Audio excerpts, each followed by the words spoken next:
Well, folks, in what might be the craziest crossover between day trading and true crime, trader Patrick Wieland has been in an all-out battle with an anonymous troll recently, and it's gone from internet drama to real-world nightmare. First, Patrick found himself dealing with an unexpected guest, the gas company. Yeah, apparently, some brilliant mastermind thought, how do I really shake this guy up? Call in an explosive emergency at a house that doesn't even have gas. Which, I gotta say, is the least effective terrorist attack I've ever heard of. Like, what's the plan here? He panics and lights an electric stove. Oh no, my house might explode. Let me just plug in my air fryer real quick. Now, Patrick says the harassment started after someone leaked his home address on X, which is terrifying, but also the most 2025 way to start a feud. Like, imagine if Al Capone had to tweet before sending hitmen. At Bugsy Malone, you know where to find me. LFG, hashtag bear flag. Then things escalated fast. Patrick got swatted, and not in the, oh no, someone sent me a mean tweet way. I mean a full-scale police response. The internet troll called the cops claiming someone was inside Patrick's house with a gun, a grenade, and a body. And of course, police responded rationally by sending a SWAT team, bomb squad, and helicopters. Because obviously that's the correct response for a dude whose biggest crime is clickbaiting $100,000 trading day in all caps. And the best part? Patrick actually warned the police this was coming. Yep, he went to the sheriff's office earlier that day and said, hey, just a heads up, some loser on the internet is probably going to swat me. And the cops? Nah. Fast forward 20 minutes and his neighbor calls. Hey, there are 12 cop cars outside your house. That's about as effective and I told you so as it gets. And look, swatting is no joke. It's dangerous, and people have lost their lives because of it. But credit where it's due, Patrick handled it like a champ. Instead of being rattled, he went right back to the BDH and kept trading. That's insane. The guy had assault rifles aimed at his house and family. And his response? Proving a point, you can't stop Patrick Wieland. But the troll didn't stop either. The harassment escalated when his family's whereabouts were exposed for the world to see, along with thinly veiled threats like, can't wait to play baseball. And because this is the internet, things only got weirder. Just before he was swatted, someone texted him, claiming they were there to mediate the situation. Because, of course, that's exactly what every villain says before the big third-act showdown. At this point, we still don't know who's behind the attacks. Patrick has ruffled plenty of feathers over the years, especially recently. But there are some key clues. Direct messages sent to Patrick, posts on X and Instagram, and the IP addresses linked to the swatting reports, which, to be clear, were submitted online, not called in by phone. But I think we can all agree, this went way too far. This is not how you handle a disagreement. Even in war, there's supposed to be a proportional response. But here, someone dragged half of Florida into their petty revenge scheme. It's beyond frustrating to see a trading beef escalate into a full-scale riot response. No one thinks this is funny. No one is going to see this as an appropriate reaction. And whoever is behind it is looking at serious jail time. Of course, we hope the best for Patrick and his family. Sure, we've all heard him say things that might have crossed the line at times, but nothing justifies this. Slander, libel, and defamation are serious accusations. But swatting? That's literally life or death. And that is not proportional. It's too damn far. That was a crazy story. And now we want to give a quick shout out to everyone who hit a milestone this week. Congrats. Now I know it's annoying when creators break the flow to say, like, share, and subscribe. Trust me, I feel the same way. But here's the thing. When I don't mention it, I'm lucky to get 100 new subs. When I do, it's more like 700. So consider this your gentle reminder. And now, on to the next story. Okay, let's talk about Danny. The guy who single-handedly turned trading transparency into a PR firm's worst nightmare. That is, if he were smart enough to actually hire one. Trust me, they'd be praying for an NFL player to get coked up, brawl with his girlfriend on Waffle House's CCTV, and then drive his Lambo into a lake because even that would be easier to manage than whatever demo Danny keeps cooking up. Seriously, what is this guy doing? Trying to set the world record for dumbest criminal? So Danny, a self-proclaimed trading genius, made some bold claims about his success. Huge payouts, massive wins, living the dream. And for a while, people bought it. I mean, why wouldn't they? It's the internet, where all financial gurus are billionaires, every fitness influencer wakes up shredded, and somehow everyone's on a private jet, but no one can tell you who actually owns it. But then plot twist. Turns out Danny wasn't exactly telling the whole story. He finally admitted that he had, in fact, blown up his live account. And, oh, not just a little. We're talking Titanic hitting the iceberg levels of blown up. At first, he tried to play it cool, saying he broke even. But then the internet did what the internet does best, checked receipts. And guess what? He lost most of his money. Shocking, right? A trader on social media embellishing their success? Next, you're going to tell me influencers don't actually take all those supplements they sell. And listen, if the story ended there, maybe we could chalk it up to an honest mistake. We all want to look like we have it together. I still tell people I floss twice a day. But the problem was, instead of just owning it, Danny went on a full-blown PR tour for his own credibility. He started posting trading statements to prove his payouts, except those statements looked like a damn ransom note. The fonts didn't match, the text was all over the place, and nines looked like upside-down sixes, because nothing says trust me like a Trade statement that looks like it was edited by a serial killer. Now, here's where it gets fun. Instead of clearing things up, Danny starts arguing with his own critics in private messages, insisting he's the real victim here. Because apparently, the real issue isn't the alleged photoshopping. It's that people keep pointing it out. And then, just when you think it can't get any messier, there were doxing allegations. So Danny posted these statements on X, flexing like he's the Warren Buffett of day trading. But here's the problem. When Daniel Housie took a closer look, it turned out the statements weren't Danny's. The first one belonged to some guy named Oscar Mulatto. The second, Jacob Dunning. Yeah, that Jacob Dunning, aka J. Dunn. With a simple cut and paste of the redacted area, Daniel exposed Demo Danny in yet another lie.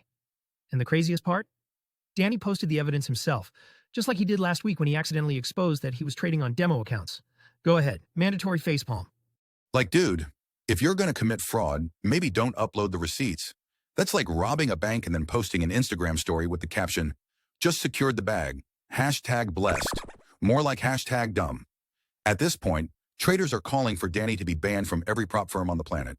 And Danny is still out here doubling down. He's like, I'll prove I'm legit.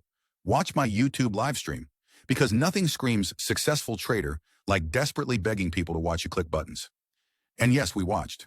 We all expected to see Volcano Danny erupt. And sure enough, the X posts started flying. But not at Danny.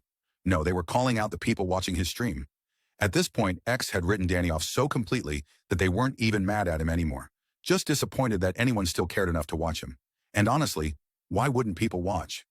Just last week, the advice was simple. Danny, just trade. Be transparent. Over time, people will move on. But guess what? Danny just couldn't take the easy path to redemption. Instead, he turned his comeback tour into the most cringeworthy live stream you've ever seen. Yeah, I thought that was pretty clever. Live stream, you get me? I mean, he leaned into the drama in the worst possible way. Mocking every trade, dripping sarcasm over $500 wins, even comparing his own mugshot to Patrick's. Then there was the hat. Wearing the #1 paper trader hat doesn't play the way you think it does. Irony only works if it isn't true. Instead, it just makes it look like you're stuck in the sim version of the world's dumbest criminal, walking around with a giant sign snitching on yourself. Take off the damn hat, Danny. So now the entire trading community has turned its back on Danny, and J. Dunn and FFF are in the crosshairs. Naturally, they're trying to fight back with a cease and desist letter, but at this point, it's too little too late. Patrick Wieland, YouTube's favorite financial whistleblower and professional shitstirrer, just got served by FFF's lawyer, Scott Hatch, who claims Patrick is spreading baseless and false assertions.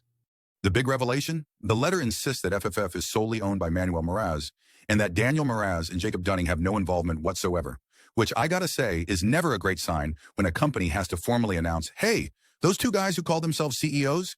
Yeah, definitely not involved. We pinky promise. And of course, the best part of all this? It's a cease and desist letter sent to Patrick Wieland, a guy who hears slow down and immediately shifts into overdrive. So, good luck with that. So where do we go from here? I'd love to offer Danny some advice, but I already have. Back when he punched the monitor, I tried to give him some grace and a little friendly guidance. Maturity goes a long way in establishing credibility in a community, and a bit of humility in the face of all these allegations wouldn't hurt. But at this point, this whole thing has turned into a prison shower scene. Just stop fighting it. Do your time. With good behavior, you'll be out before your soap on a rope runs out. You ever set a goal so big that even your brain is like, girl, we can't do this. But your mouth is like, oh yeah, we're doing it. Yeah, that's what happened to Tori Trades. She set out to make $500,000 in a year from trading. $500,000.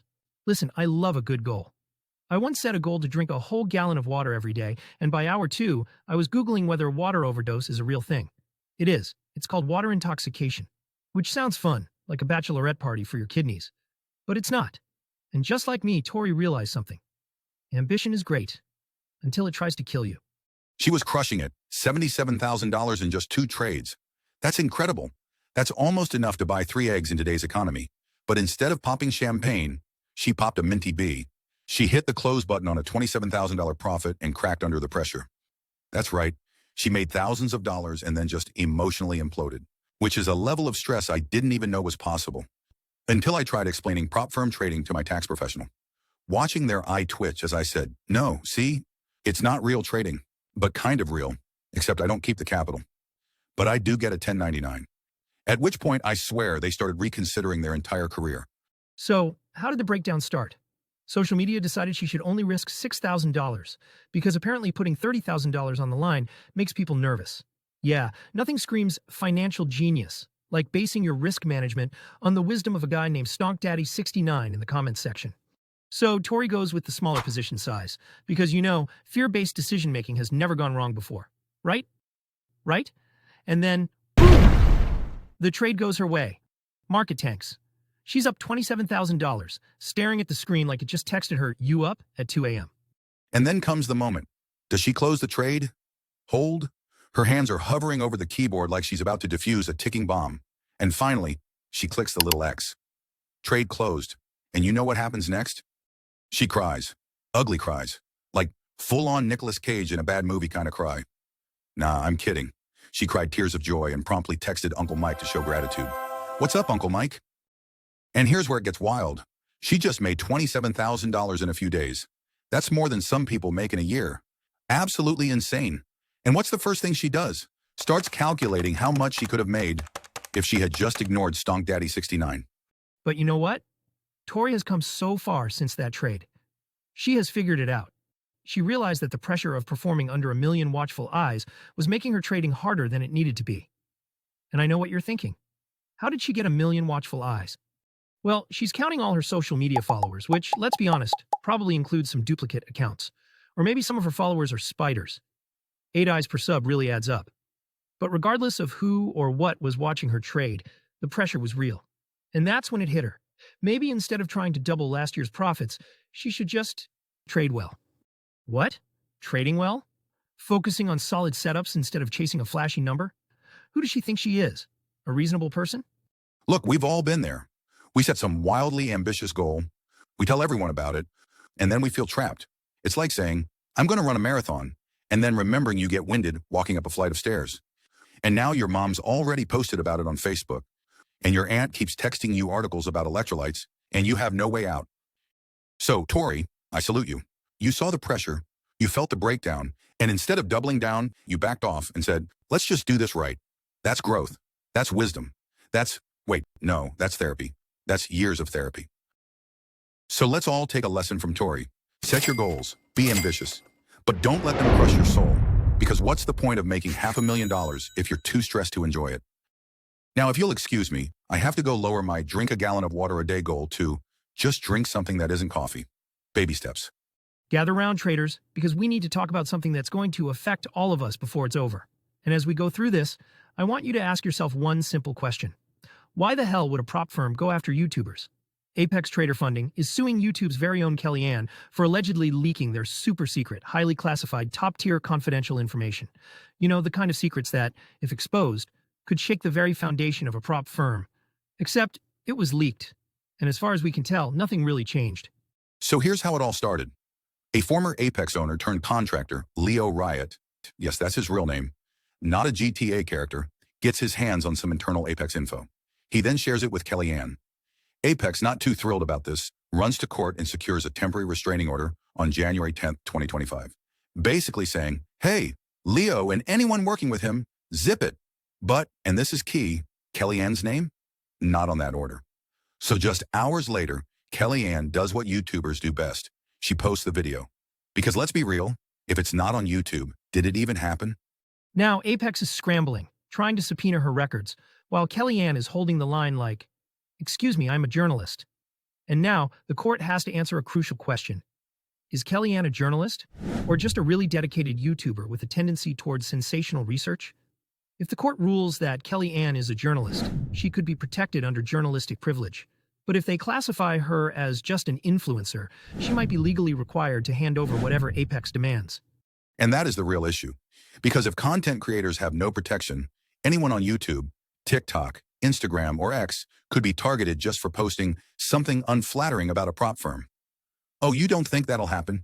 This lawsuit has already dragged in other YouTubers, like Trades by Matt and Alpine Trader, who, in case you didn't know, are traders, not some off-brand EDM duo. These guys are likely getting deposed just for making videos about their payouts. Meanwhile, Apex is acting like their secrets are the nuclear codes. Like, guys, you're running a prop firm, not the Pentagon. And this is so ironic it actually hurts my brain to think about. Instead of just, I don't know, paying traders what they're owed, which is all Kellyanne ever wanted, Apex decided to spend their money silencing critics? Oh yeah, that totally makes them look trustworthy. Dear trader, unfortunately, we cannot process your payout at this time. But don't worry, we're investing heavily in a new strategy called litigation. And then there's Canadian futures trader, CFT, who decided to jump into the ring. And by jump, I mean flail wildly on X. Before I show you what he said, let me remind you, this is the same guy who did a 3-hour, 5-part series with Apex's very own John Skelton, giving him a platform to defend all the nonsense he pulled on traders in early 2024. More recently, he also partnered with Leo Riot at daytraders.com. So just to recap, he's aligned with both prop firms named in Kellyanne's lawsuit. Then he went online and posted this gem. Hope Apex ruins Kellyanne, the wannabe journalist who is nothing more than an affiliate like all of us. Oh, buddy, are you okay? Is everything all right at home? Did the charts hurt you? Because if your biggest hobby is hate tweeting about a woman reviewing prop firms, maybe it's time to log off and get a hug from an actual human. And Kellyanne, she handled it perfectly, joking that maybe someone should just flash the guy to cheer him up. Honestly, that might be the best advice I've ever heard. Definitely bringing that up with HR as a new company-wide morale program. But Canadians are known for being sensitive and reasonable. So let's walk through this. First of all, wannabe journalist? Hate to break it to you, but if someone is reporting facts, gathering sources, and exposing wrongdoing, that's literally journalism. That's like calling Gordon Ramsay a wannabe chef just because he also makes TV shows. Second, did he just admit that everyone has affiliate codes? Because I swear, these same guys have been dragging Kellyanne over her links, acting like she's the one running a scam instead of the prop firms. You're smart people. You know the deal. If someone's on YouTube, they're selling you something. Hey, CFT, come a little closer. You have affiliate codes. If being an affiliate is a crime, guess what? You're guilty too. That's like a dog barking at another dog for barking too much. Wait, did I just invent Inception for dogs? But let's be real. This is just one post, and these two have a history of going back and forth. Most social media personalities are used to slinging a little mud. All's fair in war and social media. But there's a big screaming elephant in the room. Instead of supporting a fellow trader who's literally fighting for transparency, some people are cheering for a prop firm to sue her into the ground.